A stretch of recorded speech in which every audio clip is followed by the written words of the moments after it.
মতানৈক্য ও বিভক্তি, ইখতিলাফ, দলে দলে বিভক্ত হওয়া।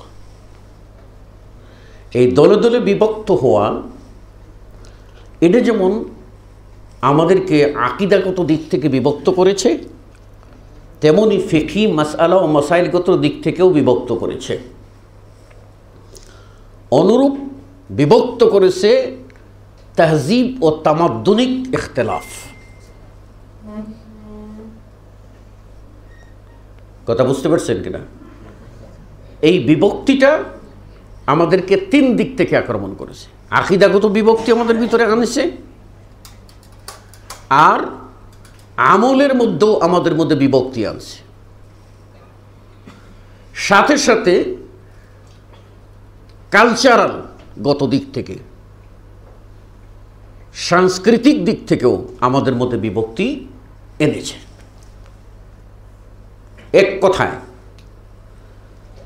আকাশ সংস্কৃতির নামে খোলা আকাশের ঢেউয়ে ইতারে বেশে যা কিছু আসতেছে এই সবটাই আমাদের সমাজের মাথা একেবারে খেয়ে ফেলেছে। কথা কি বুঝতে পারছেন?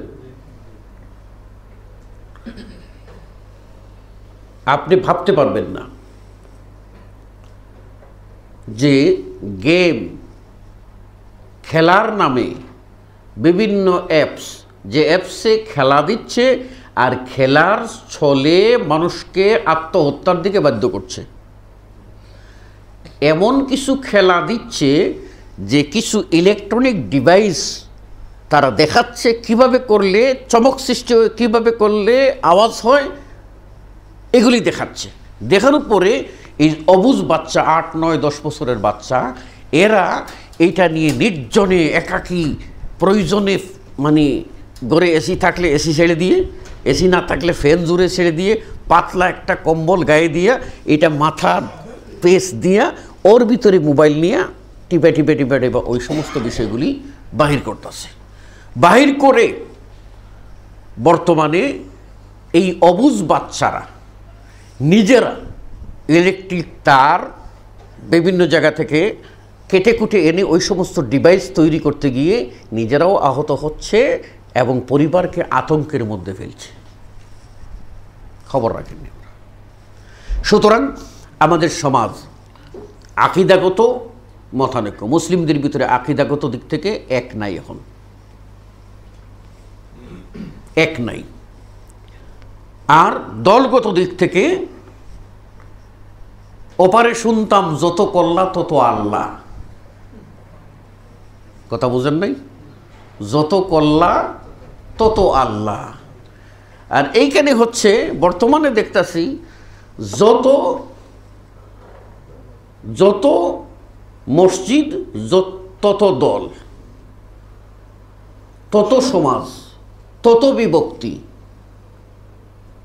আলেমদের ভিতরেও একরকম দৈন্যতা দেখা দিয়েছে। আলেম নামদারি হইয়াও তারা কি করতেছেন? মানুষকে বিভ্রান্তির পথে ডাকতেছে। আল্লাহ রাব্বুল আলামিন কোরআনুল কারীমে বলছেন যে আল্লাহর পথ কয়টা? আল্লাহকে পাওয়ার পথ একটাই। আল্লাহ বলছেন ওয়া আন্না হাযা সিরাতী মুস্তাকিমা, একটাই পথ। রাসূল সাল্লাল্লাহু আলাইহি ওয়াসাল্লাম সরল রেখা টানলেন। সরল রেখা কি? এইরকম একটা টান, এইরকম একটা টান, এটার নাম কি সরল রেখা? এক বিন্দু হইতে আরেক বিন্দু পর্যন্ত যে টানটা দেওয়া হয় ওটাই হলো কি? সরল রেখা। রাসূল সাল্লাল্লাহু আলাইহি ওয়াসাল্লাম এইরকম একটা সোজা টান দিয়ে বললেন এটাই হলো আমার পথ। তাহলে একটা। আর আরও কিছু পথ আছে, সেগুলি বললেন প্রত্যেক পথে শয়তান বসে আছে। কথাটা বুঝতে পারছেন কিনা? এখন আমাদের দেশে বিজ্ঞ আলেম নামদারি এমন ব্যক্তি যাদের চেহারা দেখলে মনে হবে যে এরাই বোধহয় আবু বকর ওমর ফেইল, এরা বোধহয় জিব্রাইল। কথা বুঝেন নাই?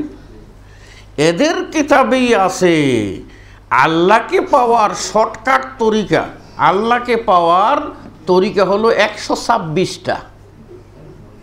আল্লাহ কয় একটা, হেরা কয় কয়টা? 126টা। আর তার মধ্যে সবচেয়ে শর্টকাট তরিকা হলো হের তরিকাটা, যার নাম হলো চিশতিয়া সাবেরিয়া তরিকা। আপনি চিন্তা করেন, যুদ্ধ ঘোষণা করলো কার লগে? আল্লাহর লগে। তাহলে আমরা কোথায় যাব? বিভক্তি, এটা আমাদেরকে শেষ করছে।